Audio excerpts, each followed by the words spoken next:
From the newsroom at news.com.au. We'll start in Melbourne, and passengers had to jump from a plane yesterday afternoon after smoke was spotted coming from an engine just before takeoff. The 40-odd passengers aboard the Rex flight had to jump more than a metre onto the tarmac. Here's a passenger on 3AW.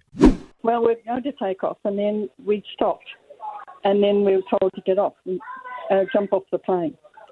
Jump off the plane? That's right. But there were a couple of guys hanging on to, when we jumped off, they carried us. They were there holding us. So no stairs came for the evacuation? No stairs.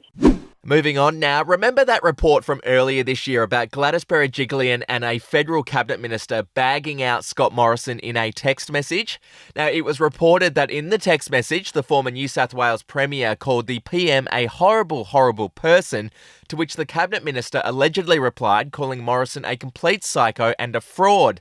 Ms Berejiklian originally said she didn't recall saying that about the PM, but now a screenshot of that exchange has been released, proving once and for all that it did happen. It's still not known which cabinet minister Ms Berejiklian was texting with. Overseas now, Ukrainian President Volodymyr Zelensky has made some shocking claims about the actions of Russian troops in a speech to the United Nations. He said that Russian forces had committed the most terrible war crimes since World War II and accused the invaders of unleashing terror on Ukrainians just for their pleasure.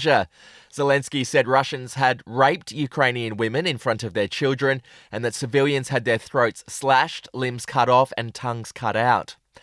To sport now, Tiger Woods looks set to make a remarkable comeback. Just 14 months after suffering serious injuries to his right leg in a crash, Woods has announced that he is likely to play at this week's Masters. Well, as of right now, I feel like I am going to play. As of right now. I'm going to play 9 more holes tomorrow. My recovery has been good. I've been very excited about how I've recovered each and every day, and that's been the challenge.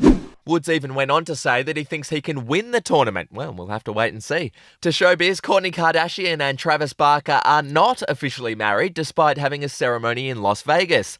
The pair tied the knot in front of an Elvis impersonator, but it's since been revealed the wedding wasn't binding as the couple never applied for or received a marriage license. And finally, a number of musicians had their YouTube accounts hacked yesterday.